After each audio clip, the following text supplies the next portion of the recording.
Monkey, Chapter 6. So the great sage quietly rested, while the hosts of heaven encompassed him. Meanwhile, the great compassionate Bodhisattva, Kuan Yin, had come at the invitation of the Queen of Heaven to attend the great feast. With her she brought her chief disciple, Huaiyan, and on arriving they were astounded to find the banqueting halls in utter desolation and confusion.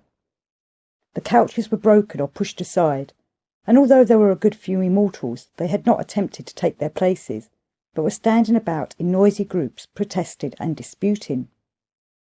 After saluting the Bodhisattva, they told her the whole story of what had occurred. "If there is no banquet and no drinks are going," she said, "you had better all come with me to see the Jade Emperor."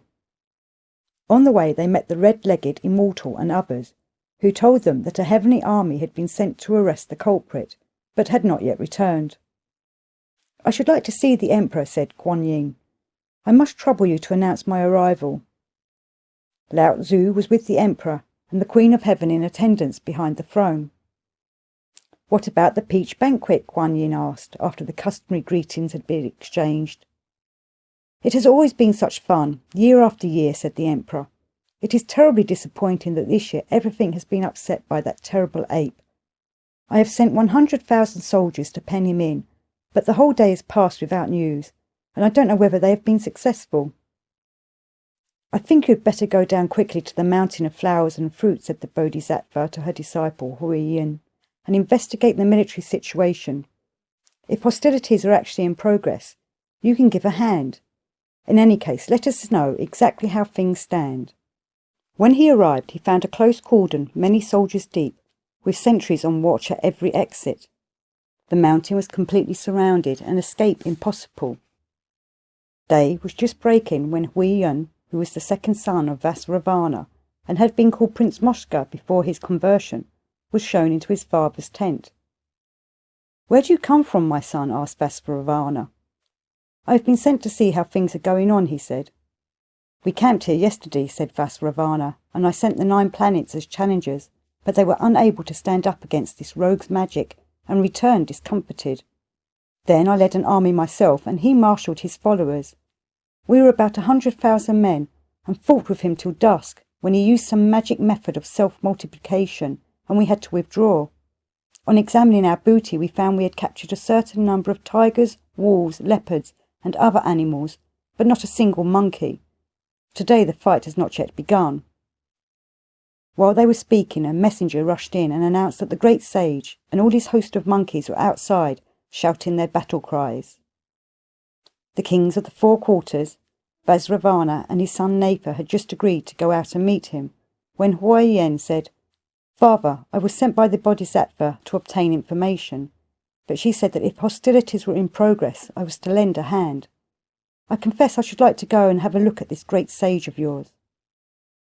"My son," said Vasravana, "you cannot have studied with the Bodhisattva for so many years without having learnt some form of magic. Don't forget to put it into practice." "Dear Prince," girding up his embroidered cloak and brandishing his iron cudgel with both hands, he rushed out to the camp gate, crying in a loud voice, "Which of you is the great sage, equal of heaven?" Monkey held up his wishing staff and answered, "I am he. Who are you, that you so rashly dare inquire for me?" Huaiyan said, "I am Vasravana's second son, Moksha.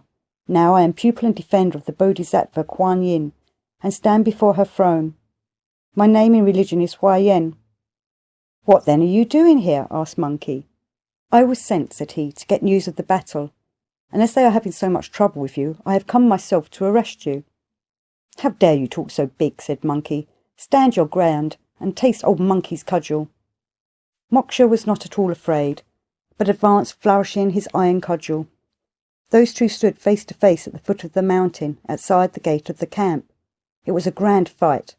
They closed 50 or 60 times, till at last Huaiyan's arms and shoulders were aching. He could resist no more, and fled from the battlefield. Monkey too withdrew his monkey troops, and bade them rest outside the cave. Moksha, still gasping and panted, tottered into his father's camp. "It's only too true," he said. "That great sage is indeed the most formidable of magicians.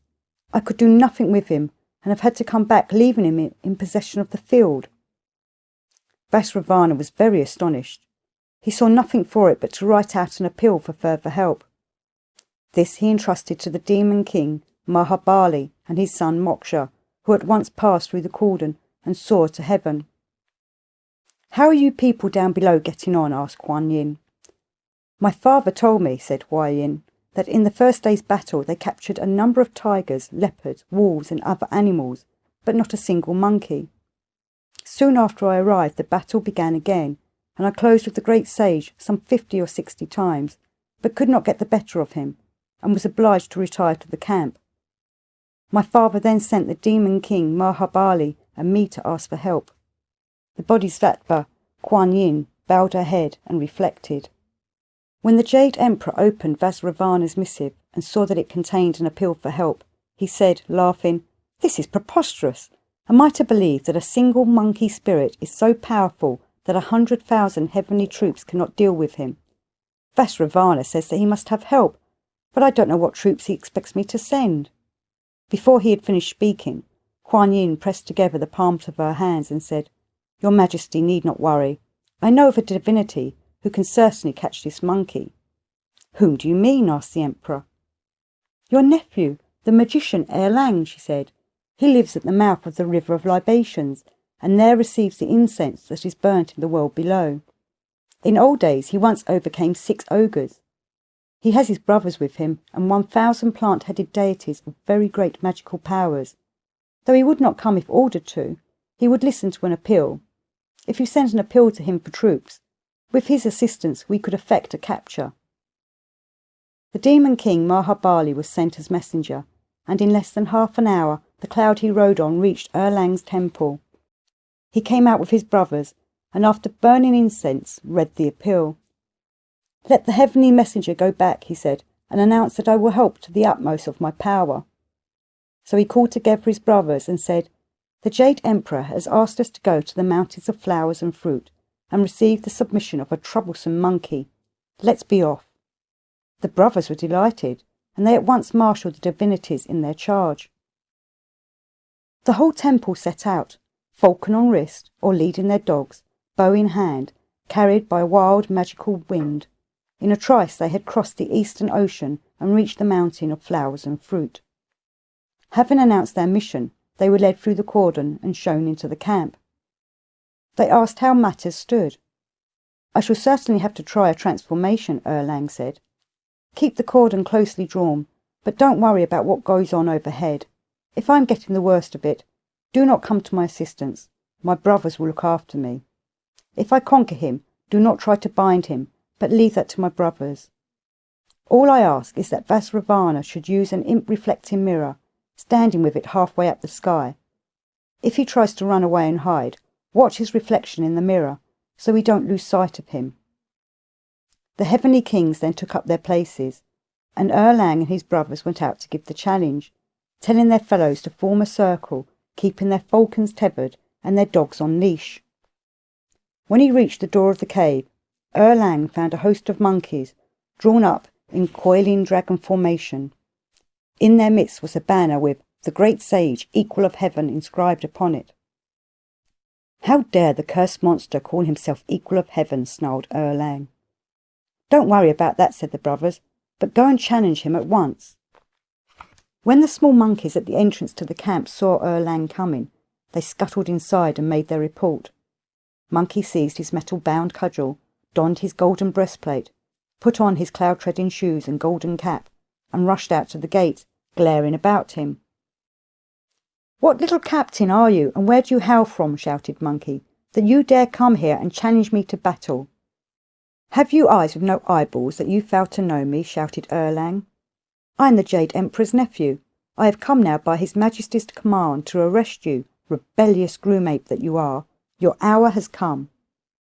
"I remember," said Monkey, "that some years ago the Emperor's sister fell in love with a mortal of the world below, became his consort and had a son by him, who is said to have split the Peach Mountain with his axe. Are you he? I am half-minded to give you a bit of my mind, but you are not worth it. I should be sorry to strike you, for one blow of mine would be the end of you. Go back where you came from, little fellow, and tell the four kings of heaven to come instead." Erlang was furious. "Keep a civil tongue in your head," he cried, "and taste my blade." Monkey dodged aside and, swiftly raising his cudgel, struck him in his turn. They closed over 300 times without reaching a decision. Erlang exerted all his magic power, shook himself hard, and changed into a giant figure 100,000 feet high. His two arms, each holding aloft a magic trident, were like the peaks that crown Mount Hua. His face was blue, and his teeth struck out far. The hair on his head was scarlet, and his expression malignant beyond words. This terrible apparition advanced upon Monkey, aiming a blow straight down upon his head. But Monkey, also using his magic powers, changed himself into an exact counterpart of Erlang, save that he held above him a single gigantic cudgel, like the solitary pillar that towers above Mount Kulun, and with this he fended off Erlang's blow. But Monkey's generals were completely discomfited by the great apparition, and their hands began to tremble so much that they could not wave their banners. His other officers were in panic and could not use their swords. At a word from the brothers, the plant-headed divinities rushed in, letting loose their falcons and dogs, and bow in hand all charged into the fray.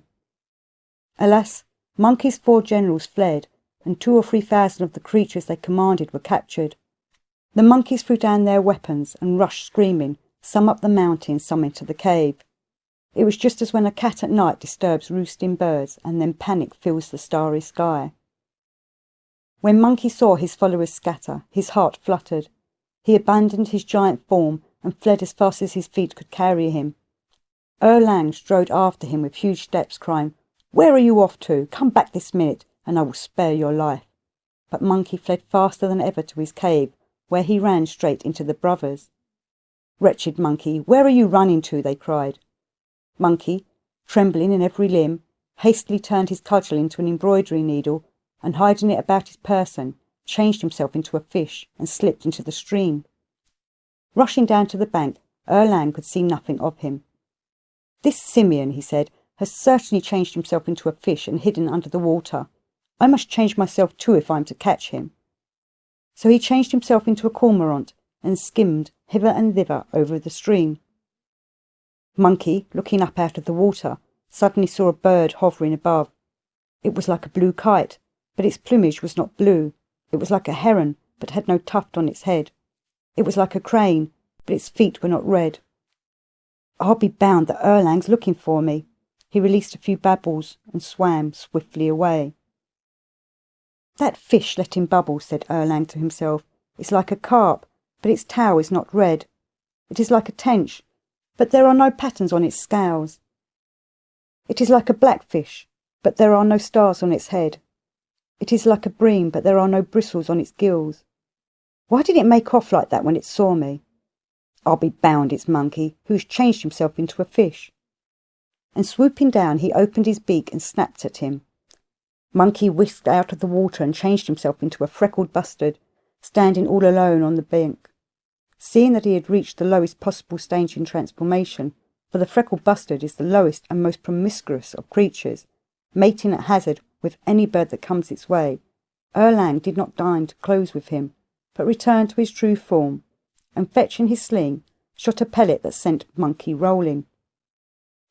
Taking advantage of his opportunity, Monkey rolled and rolled down the mountainside, and when he was out of sight, he changed himself into a wayside shrine. His mouth wide open was the door opening, his teeth he turned into door flaps, his tongue into the guardian bodhisattva. His 2 eyes were the 2 round windows. He didn't quite know what to do with his tail, but sticking up straight behind, it looked like a flagpole. When Erlang arrived at the bottom of the slope, he expected to find the bustard that he had toppled over, but instead he only found a small shrine. Examining it closely, he noticed the flagpole sticking up behind, and laughed, saying, "That's Monkey, that is. He's trying his tricks on me again. I have seen many shrines, but never one with a flagpole sticking up behind. No doubt about it, this animal is playing one of his games. He hopes to lure me up close to him, and then he will bite me. He won't get me that way. I'll clench my fist and bang in the windows first. Afterwards I'll kick down the doors." When Monkey heard this, he was horrified. "That's a bit too much," he said to himself. The doors are my teeth and the windows are my eyes. If he kicks my teeth and bangs my eyes, that won't be nice." So saying, he made a tiger spring and disappeared into the sky. Erlang was just getting tired of the vain pursuit when his brothers arrived. "Well, have you caught the great sage?" they asked. "He's just been trying to dodge me," said Erlang, "by turning into a shrine. I was just going to hit his windows and kick down his doors when he suddenly disappeared. It's a queer business." They all began peering helplessly about in every direction, but could find nothing. "You stay here and keep a lookout," said Erlang, "while I go up and search for him." He mounted the clouds and halfway up the sky came across Vajravana, who was holding the magic mirror, his son at his side. "Have you seen the Monkey King?" he asked. "He has not been up here," said Vajravana. "I can see him in my mirror, you know." When Erlang had told him about the capture of the lesser monkeys and the great sage's repeated transformations, he added, "Then he changed it into a shrine, and when I hit at him, he suddenly disappeared." Vajravana looked in his mirror and burst out laughing. "Make haste, Erlang, make haste," he cried. "That monkey has made himself invisible, decamped, and made straight for your river of libations."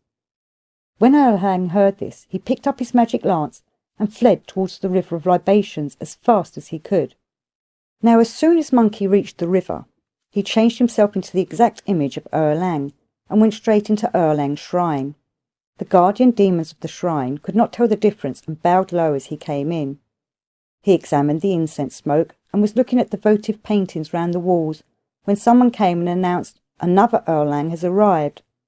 The guardian deities rushed out and could hardly believe their eyes. "Has a creature calling himself the great sage, equal of heaven, been here?" the real Erlang asked. "We've seen nothing of any great sage," they said, "but there's another holy Erlang inside, examining the incense smoke." He rushed in, and as soon as Monkey saw him, he changed into his true form and said, "Erlang, I don't mind telling you the surname of that shrine was Sun."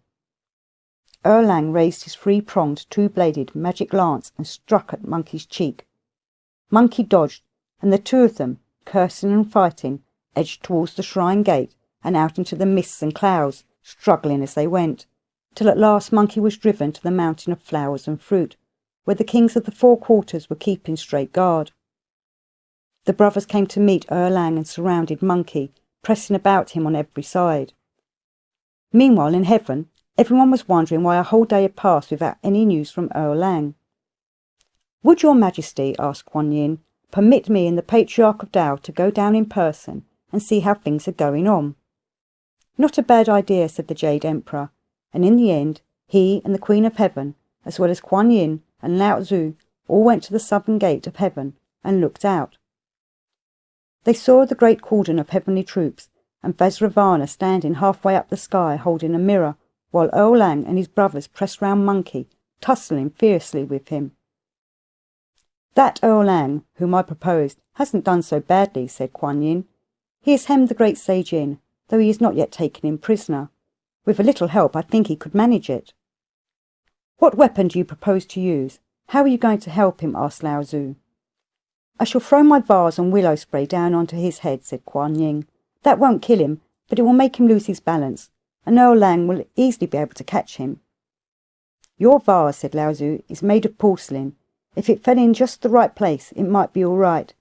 But if it misses his head and falls on his iron cudgel, it will get broken. You had better leave him to me."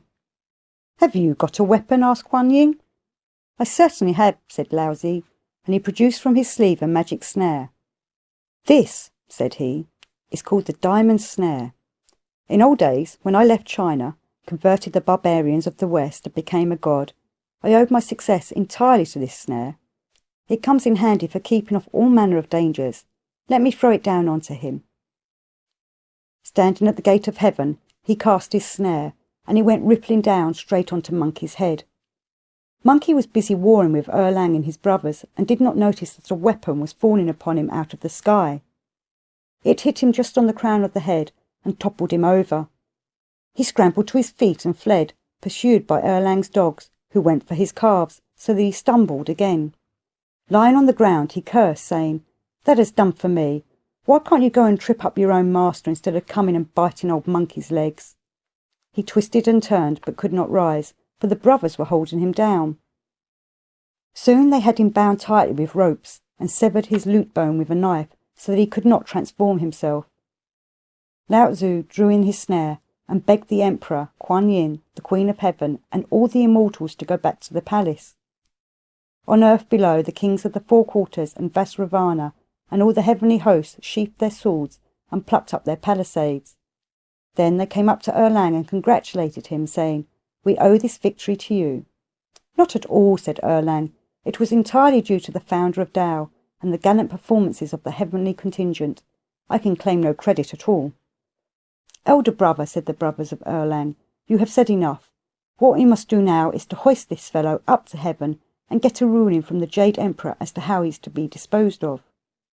"Brothers," said Erlang, "you are not on the roll of immortals and cannot appear before the Emperor.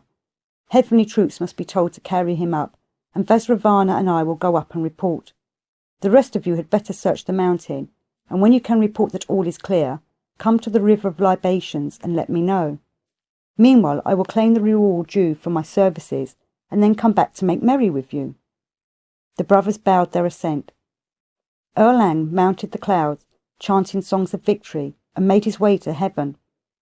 Here he sent in a message saying, "The great sage has been captured by the host of heavens, and I have come to receive your instructions." The Jade Emperor accordingly told the Demon King Mahabali and a contingent of heavenly troops to hoist Monkey up and bring him to the executioner's block, where he was to be cut into small pieces. If you do not know what now became of this Monkey King, listen to what is told in the next chapter.